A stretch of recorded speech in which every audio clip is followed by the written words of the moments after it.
Ukosefu wa malezi mazuri ya wazazi na walezi kunachangia ongezeko la wimbi la watoto mitaani wanaofanya kazi na kuishi katika maeneo ya stendi na sokoni. Na katika michezo, mashindano ya tenis ya Afrika kwa vijana wenye umri wa miaka 14 yaendelea kushika kasi kwa vijana kutoka nchi 9 ikiwemo mwenyeji Tanzania. Habari za asubuhi mpenzi mtazamaji wetu, karibu sana katika kipindi cha Asubuhi Njema kinacholetwa kwako na Mikisa Mwipiana. Tunaanza na taarifa habari, lakini baadaye tutapata muda wa kuangalia vichwa vya habari kwa baadhi ya magazeti yaliyotufikia mezani kwetu asubuhi ya leo. Karibu sana. Waziri wa Maendeleo ya Jamii, Jinsia, Wanawake na Makundi Maalum Dr. Dorothy Gwajima amesema kuna wimbi kubwa nchini la watoto wanaofanya kazi na kuishi mtaani, hasa maeneo ya stendi na sokoni, kwa kukosa malezi mazuri ya wazazi, ambapo inapelekea kuongezeka kwa kundi la watoto hao. Mwandishi wetu Adam Malima kutoka mkoani Mtwara ana taarifa zaidi.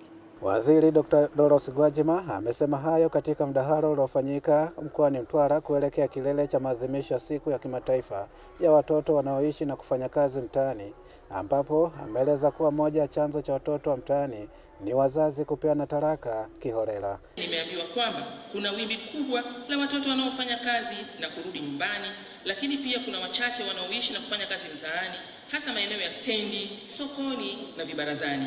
Hii ni changamoto ya mikoa yote.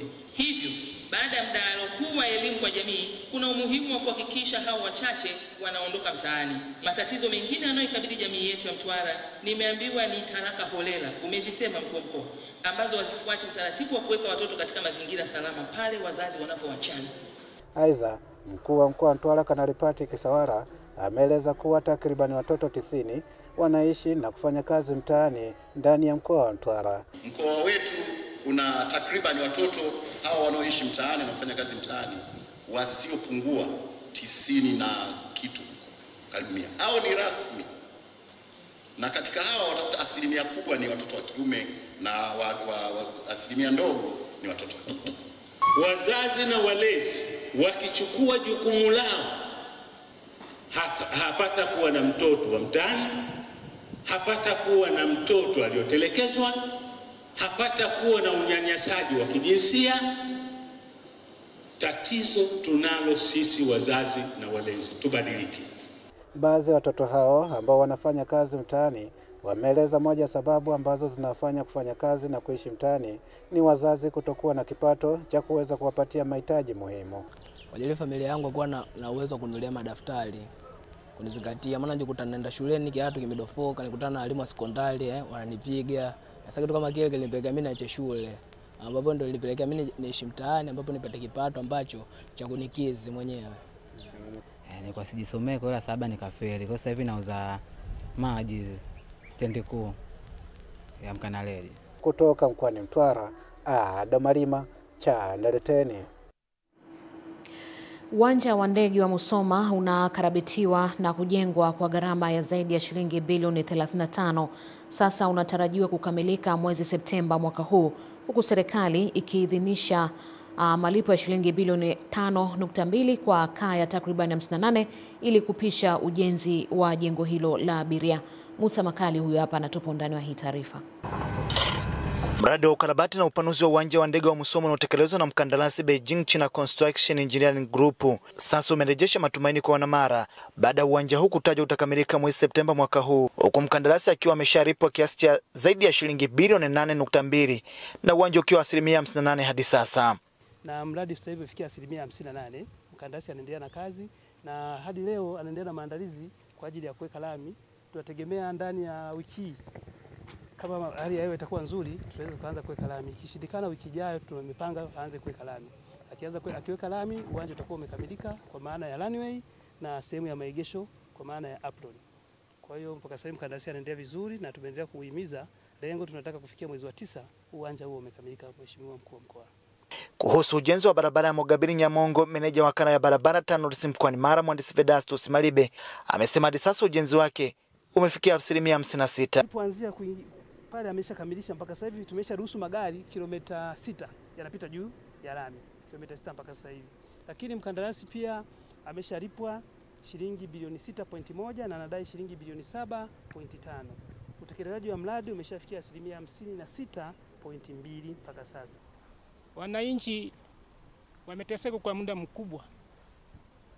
Tunatoka hapa na miguu, baisikeli mpaka mjini. Kwanza tuna wakazi wa 58 ambao inatakiwa tufanyie compensation wapite waweze kupisha eneo la ujenzi wa jengo kubwa la abiria, ambapo kwa sasa malipo yao yashaidhinishwa na mdhamini mkuu wa serikali. Akikagua miradi hii yote, mkuu wa mkoa wa Mara Kanali Evans Mtambi hapa anatoa maelekezo ya serikali. Uwanja wa ndege wa Msoma ni muhimu kweli. Hii itakuwa ni miongoni mwa catalyst ya uchumi wa kwetu. Lazima airport hii ikamilike kwa wakati. Mnasema mwezi wa 9, lakini mimi sidhani kama tutafika huko. Musa Makari, Channel 10, Mara. Kamati ya kudumu ya Bunge, tawala za mikoa na serikali za mitaa TAMISEMI imekagua maendeleo ya ujenzi wa soko jipya la Kariakoo na kutaka uongozi wa jiji la Dar es Salaam kuhakikisha linasimamia vyema usafi na usalama wa soko hilo pindi litakapoanza kufanya kazi. Taarifa zaidi na mwandishi wetu. Katika ukaguzi huo, kamati hiyo imeridhishwa na hatua ya mradi ulipofikia, ambapo mwenyekiti wa kamati hiyo Justin Nyamoga ameutaka uongozi wa soko uzingatie upangaji mzuri wa wafanyabiashara ambao utarahisisha wateja kufika katika maeneo mbalimbali na kujipatia bidhaa bila usumbufu. Tunaamini mtasimamia vizuri jambo hilo na litafanikiwa tena kwa kiwango kikubwa. Na sisi ni hamu yetu kuona kwamba muda wote biashara zinafanyika Kariakoo kama ilivyo kwenye maeneo mengine duniani. Hilo la muhimu sana. Lakini lingine ambalo tunapenda lizingatiwe wakati wa ufunguzi, lakini hata kabla, ni kuhakikisha kwamba upangaji wa wafanyabiashara unazingatia umakini wa kuhakikisha kwamba soko hili haliwi holela, yani hauwi uchafu. Kwa hiyo mtakapopanga, pangeni kwa namna ambayo inafanya soko kuwa nadhifu na kuleta taswira nzuri ya soko jipya ambalo Mheshimiwa Rais ametoa fedha. Na Mheshimiwa Rais Dr. Samia Suluhu Hassan ameleta hapa fedha zaidi ya bilioni 29 kwa ajili kwanza ya kukarabati soko hili la zamani ambalo limeboreshwa kwa kiwango kikubwa, limeongeza nafasi za wafanyabiashara, lakini pia kujenga soko jingine ambalo pia litaongeza nafasi za wafanyabiashara wadogo na wakubwa kufanya biashara hapa. Kabla ya ukarabati na ujenzi huu, soko hili lilikuwa na uwezo wa kuchukua wafanyabiashara 1600. Lakini baada ya kukamilika na kuongezeka kwa miundombinu mingine, hii linaweza kuchukua wafanyabiashara 1907. Unaweza kuona kazi kubwa ambayo imefanywa na serikali yetu ya awamu ya 6 inaongozwa na Mheshimiwa Dr. Samia Suluhu Hassan. Akizungumzia maendeleo ya soko hilo, mkuu wa mkoa wa Dar es Salaam Albert Chalamila amesema ujenzi umefikia 98%. Kinachoendelea sasa ni umaliziaji wa kazi ndogondogo zilizo nje ya mkataba kwa mujibu wa sheria. Kwa hiyo hapa changamoto kubwa ambayo tulikuwa nayo ilikuwa ni changamoto ya kisera, changamoto za kisheria, changamoto zingine nyingi tu za uelewa tu wa jambo hili. Lakini sofa kama alivyosema Mheshimiwa Naibu Waziri wetu wa TAMISEMI, tayari tumekwisha anza taratibu za kutoa elimu kiasi cha kutosha kwa kushirikiana na wadau wetu sasa wa biashara kwenye eneo hili, ili sasa biashara hizi ziweze kuwa na ufanisi mkubwa. Maendeleo ya soko ni mazuri tu kwa 98%, bado asilimia kidogo ili tuweze kuingia. Lakini kama shirika tumejipanga kuhakikisha wafanyabiashara wote wanarudi katika maeneo yao bila usumbufu wowote. Tumeanza kuwaonyesha maeneo yao, tumeanza kuwaonyesha mikataba ilivyo na kuwaonyesha kodi rafiki ambazo watakuwa wanalipa. Na wengi wameridhika nazo, na mpaka wiki ijayo tutakuwa tumemaliza kuwaweka ni wale ambao walikuwa na vizimba vya zamani. Kwa hiyo tunaenda kwa awamu. Awamu ya kwanza ni wale ambao walikuwa na vizimba, tunawarudishia. Awamu ya pili tutakuja wale walikuwa wanapanga chini, na wenyewe tumewekea utaratibu mzuri.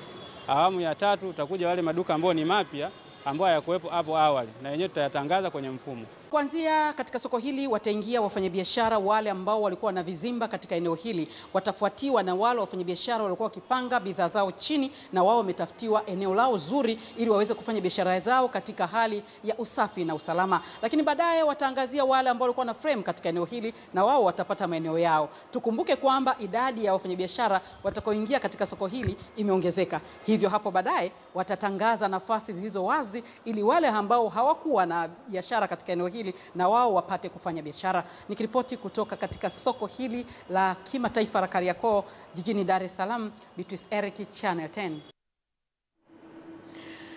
Wanawake mkoani Njombe wametakiwa kuwa mstari wa mbele katika kuhamasisha jamii, hususani waliopata nafasi ya kujiandikisha kujitokeza kwa wingi kupiga kura wakati wa uchaguzi mkuu ujao wa kumchagua rais, wabunge pamoja na madiwani.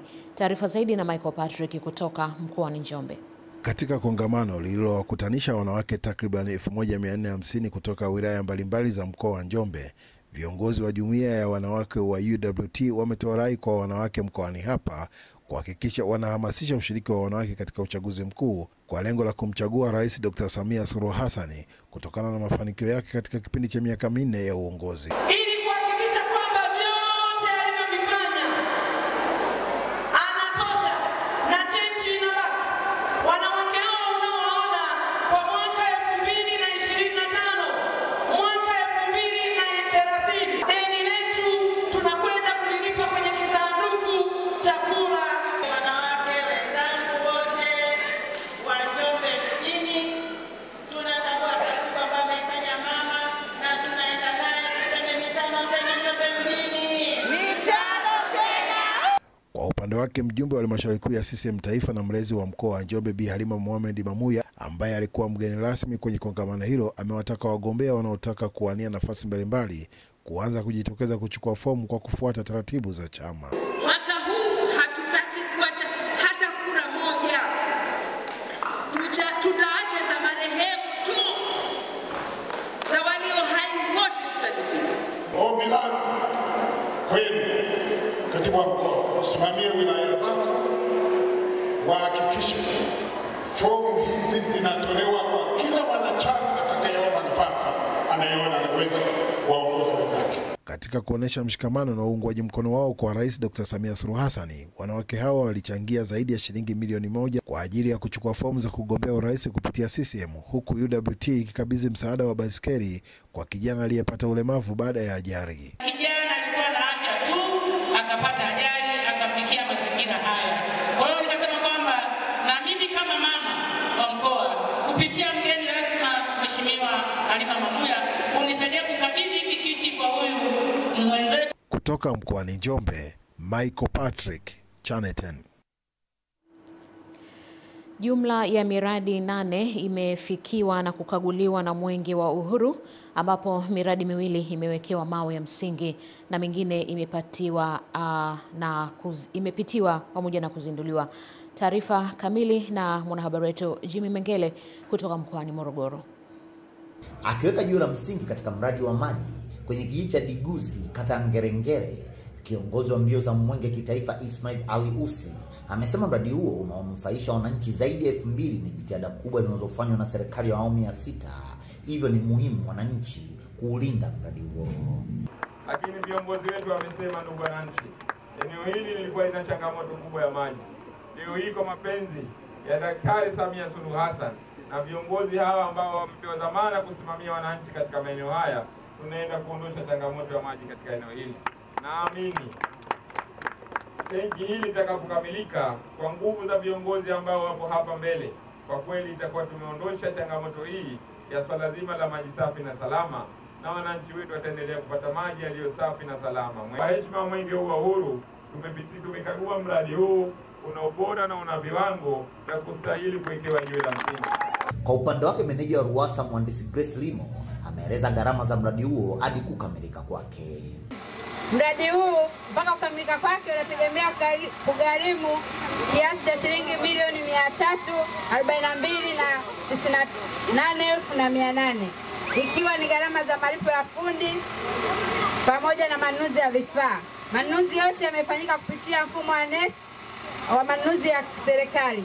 Ndugu kiongozi wa mbio za Mwenge wa Uhuru Taifa, utekelezaji wa mradi huu ulianza tangu tarehe 3 mwezi wa 5 mwaka 2024 na kutarajia kukamilika tarehe 3 mwezi wa 8 mwaka 2024. Ali Usi, karibu katika kata ya Matuli, kijiji cha Diguzi, ambapo hapa tuna tenki la maji lenye lita za ujazo 75,000. Awali akipokea Mwenge wa Uhuru kutoka mkoa wa Pwani, mkuu wa mkoa wa Morogoro Adam Kigoma Malima ameeleza namna ambavyo mwenge huo utakimbizwa katika mkoa wa Morogoro. Tutakimbiza wilaya 7 na halmashauri 9 za mkoa wa Morogoro, umbali wa kilomita 1661 ambapo utafungua, kuzindua, kuona pamoja na kuweka mawe ya msingi katika jumla ya miradi ya maendeleo ipatayo 70 yenye jumla ya thamani ya shilingi za Kitanzania bilioni 18 milioni 544 laki 828,000. Jimmy Mengele, Channel 10, Morogoro. Jumla ya vijiji 18 kutoka halmashauri ya Mpimbwe wilaya Mlele mkoani Katavi vinanufaika na mpango wa matumizi bora ya ardhi, ikiwa ni agizo la Rais Samia Suluhu Hassan alipokuwa mkoani Katavi ili viweze kuingia katika uuzaji wa hewa ukaa. Mwandishi wetu Pasco Emmanuel Katona anatupa taarifa zaidi. Mkurugenzi wa halmashauri ya Mpimbwe Shamimu Mwaliko amesema kuwa upimwaji wa vijiji hivyo 18 ni utekelezaji wa agizo la Rais Samia Suluhu Hassan alipokuwa mkoani Katavi. Kwa nini tumeanza na vijiji hivi 18? Vijiji hivi tukifuatilia katika maeneo yetu ni vijiji ambavyo viko vinaambaa kwenye mlima wa Mfimbo. Katika mlima huu ni miongoni mwa mambo ambayo tena Mheshimiwa Rais alishatoa maelekezo kwamba tuhakikishe halmashauri zenye misitu zote zinashiriki katika biashara ya hewa ya kaboni. Upimaji wa maeneo haya 18, vijiji vyote 18 ni moja ya njia ya kuelekea katika biashara ya hewa ya kaboni. Kwa vijiji hivi sio tu kwamba vitapata manufaa ya kujua upangaji wa maeneo yao, lakini vile vile vijiji hivi vitakuwa vinaweza kuingia moja kwa moja kwenye biashara ya ukaa. Nao baadhi ya wananchi wa halmashauri ya Mpimbwe wilayani Mlele wamemshukuru Rais wa Jamhuri ya Muungano wa Tanzania Mheshimiwa Dr. Samia Suluhu Hassan kwa kutoa fedha kwa ajili ya upimaji wa maeneo hayo ya vijiji. Nimefurahi kuweka beacon hapa ya mpaka. Yaani kuna faida nyingi pale. Hata wananchi wangu walikuwa hawajui kwamba mpaka wa Ikuba pamoja na Kashishi mahala ulipo, walikuwa hawafahamu. Lakini kwa muda huu wameshafurahi, wameshauona mpaka ulipo. Ujio wa mpango wa matumizi bora ya ardhi kuna manufaa ambayo tumeyaona moja kwa moja tunaweza kuondoa migogoro katika kijiji chetu cha Ilalanguru, lakini tunaweza tukapata hatimiliki za kimila. Kwa hiyo yote na yote tunamshukuru Mama Samia. Wananchi wa halmashauri ya Mpimbwe wamemshukuru Rais kwa kutoa fedha hizo kwa ajili ya upimaji wa maeneo hayo. Nikiripoti kutoka hapa halmashauri ya Mpimbwe wilayani Mlele mkoani Katavi, naitwa Pasco Emmanuel Katona wa Channel 10. Wakulima katika vijiji vya Ngenza na Mlanda katika kata ya Magulilwa, halmashauri ya wilaya Iringa, wameonyesha kuanza kunufaika na kilimo cha zao la soya ambacho pamoja na faida kubwa kiuchumi, pia kiwango cha matumizi ya zao hilo kutumika kama chakula kimeongezeka na hivyo kupunguza changamoto ya muda mrefu ya udumavu kwa watoto katika vijiji hivyo. Huyu hapa ni Clement Sanga ambaye anatupa undani wa hiyo taarifa. Kata ya Magulilwa ni moja ya kata katika halmashauri za wilaya ya Iringa na ina idadi ya jumla ya wakazi 15,205. Kama ilivyo kwa maeneo mengi mkoani Iringa, wakazi wa maeneo hayo wanakabiliwa na changamoto ya umasikini wa kipato na udumavu. Zao la soya hapa linageuka kuwa mkombozi. Kwamba nimetumia milioni 1,173,000 mpaka leo nilipo hapa. Natarajia kuvuna at least kilo 800. Kutokana na mkoa wetu wa Iringa ulivyokuwa unasifika kwa udumavu, lakini mbadala wake wa vile vitu ambavyo mtu anaweza kutumia, kwa mfano nyama au maziwa, mkulima wa hali ya chini hawezi kuvipata vitu kama hivyo, lakini kupitia soya ile protini au ile vitamini tunaipata kwenye vitu vingine, tunaipata kwa kutumia soya. Elizabeth Ngoe ambaye ni mkurugenzi wa miradi kutoka shirika la Care Tanzania ambao ndio wafadhili wakuu wa mradi wa kuinua jamii kwa kilimo cha soya, anasema wakulima wengi tayari wamekushafikiwa katika mkoa wa Iringa. Tumeweza kufikia vikundi 364 ambao ni sawa na wakulima kama 9,800 kwenye kuboresha kilimo. Kwa hiyo kwetu hilo ni jambo la msingi na tumesikia ushuhuda mbalimbali kutoka kwa watu. Nitoe shukurani mkurugenzi wa miradi pamoja na KEA. Mmetushika pale penye mkono, mmetushika mkono pale kwenye zahanati. Masanja, nakushukuru sana. Pamoja na wenzako wote. Ile kazi ni ya serikali. Lakini ukiishi vizuri na wadau ndio ile PPP inaitwa. Yaani wadau wanakuwa sehemu ya utekelezaji wa miradi. Soya ni nini? Soya ni aina ya maharagwe na mbegu za msoya. Clement Sanga, Channel 10, Iringa. Wakazi wa vijiji vya Mtego wa Noti na Mwangaza katika halmashauri ya wilaya Uvinza mkoani Kigoma wameondokana na adha ya kutembea umbali mrefu kutafuta huduma ya maji pamoja na kuondokana na migogoro ya familia mara baada ya kupata mradi mkubwa wa maji ambao umegharimu zaidi ya bilioni 1 na utatoa huduma kwa wakazi 9448. Moja Buhoza anatupa taarifa zaidi. Kwa muda mrefu wakazi wa Mtego wa Noti pamoja na Mwangaza wamekuwa wakitumia maji ya visima. Visima vilikuwa vinatusaidia kwa muda tu. Kipindi hicho kama kuna mwaka ambao maji yamekuwa, mvua imekuwa nyingi, basi maji yatapatikana kwenye visima. Ujio wa mradi huo umeelezwa kuwa chachu ya kuondoa changamoto ya kutembea umbali mrefu kufuata maji hasa wakati wa kiangazi. Tunatoka hapa tunaenda mabwawani huko kutafuta maji na mabeskeli. Yaani utatoka huku saa 12 utarudi saa 6 au saa 7. Tunatumia umbali mrefu kwenda kutafuta maji. Tunahangaika sana na wake zetu. Wakati mwingine wake zetu tunagombezana nao kisa maji. Na tunashukuru serikali kutufanyia wepesi, kutuletea mabomba. Changamoto na hisi tutafanya mapumziko kidogo. Mhandisi Bakari Kiwitu, meneja RUWASA wilaya Uvinza, anaeleza ni kwa namna gani adha hiyo imekuwa historia kwa wakazi hao. Mradi huu ni kutoa huduma ya maji safi na salama kwa wananchi wapatao 9448 waishio katika vijiji vya Mtego wa Noti na Mwangaza kwa wakati huu, lakini kwa nyongeza bado inaweza ikaendelea kuhudumia watu hata ifike 1015 na kadhaa. Migogoro majumbani kwa sasa imeelezwa kutoweka, huku wadau wakieleza kuendelea kuunga mkono jitihada za serikali kusogeza huduma kwa wananchi. Kuna migogoro midogo kwa ajili ya ucheleweshaji wa hata kupika majumbani, lakini leo naamini kwamba mambo yote, familia zote zitakuwa na kicheko kwa ajili ya maji haya.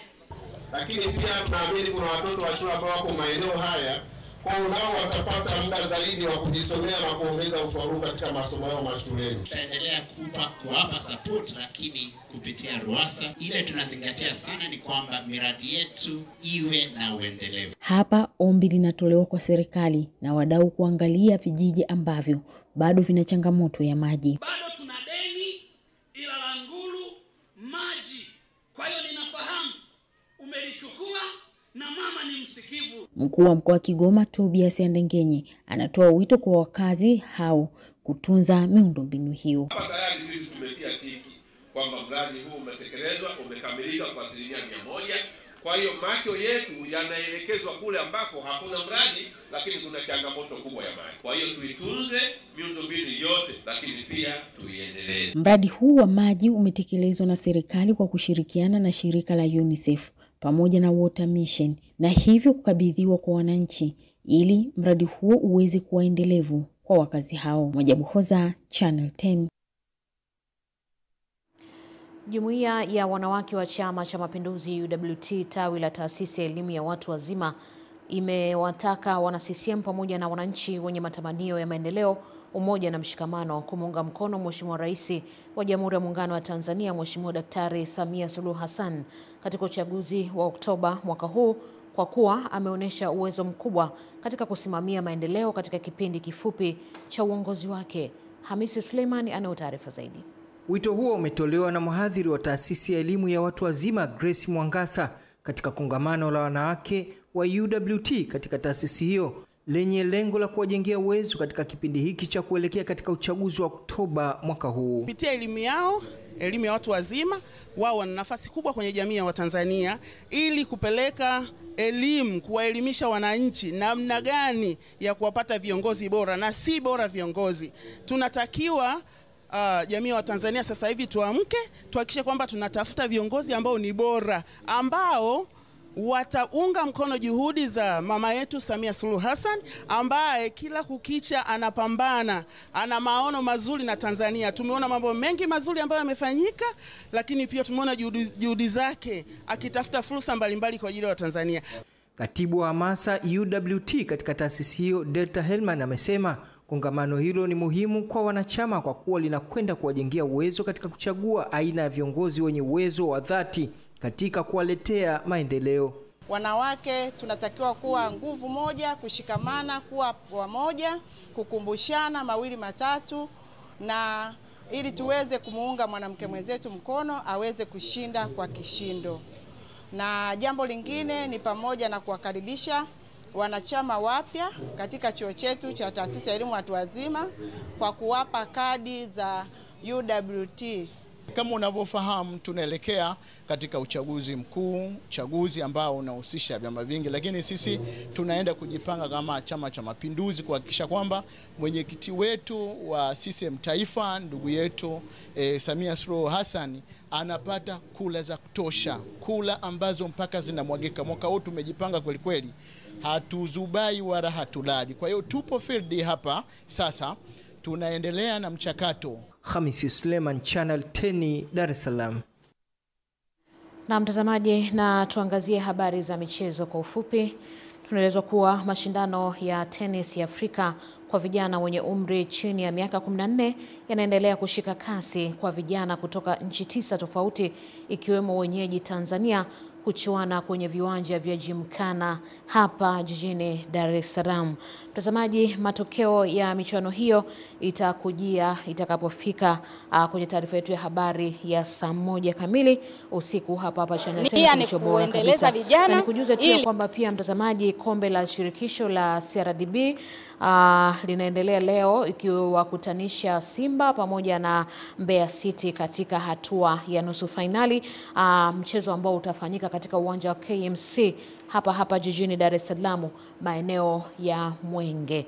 Mtazamaji, mwisho wa taarifa yetu ya habari, vipunde tutarudi tena kwa ajili ya kukujuza yaliyojiri katika upande wa magazeti.